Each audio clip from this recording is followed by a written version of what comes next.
Bonjour ou bonsoir selon là où vous nous captez. Bienvenue dans son journal en français.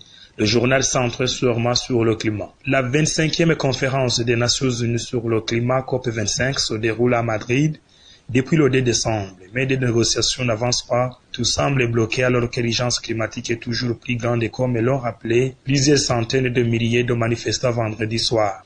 Parmi les points non encore analysés figure la mise en œuvre de l'article 6 de l'accord de Paris sur le marché carbone et révision du mécanisme de Varsovie sur les pertes et préjudices liés au changement climatique, les règles de transparence accrues, renforcement des capacités, le rapport de l'OMS sur la santé humaine causée par le changement climatique.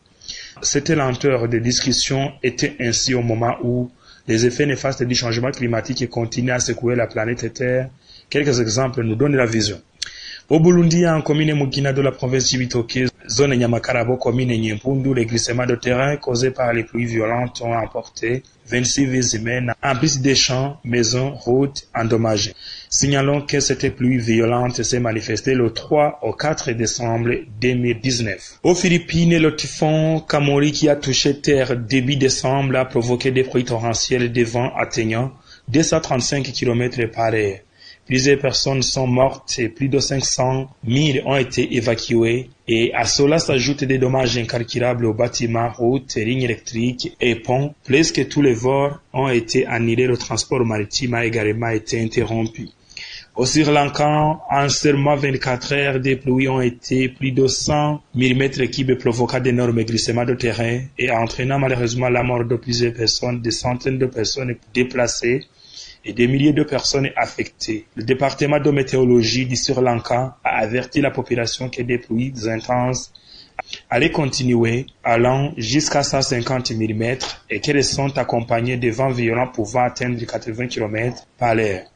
En Espagne, la dépression Dana, dépression isolée au niveau élevé, a amené des pluies torrentielles de plus de 100 litres par mètre carré, des vents violents, des chutes de neige et une forte tempête maritime. Les pluies incessantes en Inde, résultant de la mousson, continuent de frapper les États d'Itamir, Nadou et de Pondichéry, après avoir laissé plusieurs districts pratiquement paralysés ces derniers jours. Des dizaines de morts, des milliers de personnes évacuées, d'énormes dégâts.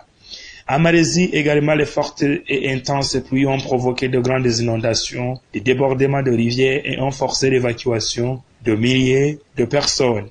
Enfin, en Californie, aux États-Unis, les fortes pluies font des ravages et ils sont en état d'alerte pour le risque d'inondation et de glissement de terrain dans la région. Ce ne sont là que quelques-unes des régions du monde qui subissent en son dernier mois de décembre 2019 les conséquences du changement climatique engendré par une humanité destructrice, irresponsable et égoïste, mais surtout dépourvue d'amour pour la vie, seront les spécialistes en environnement.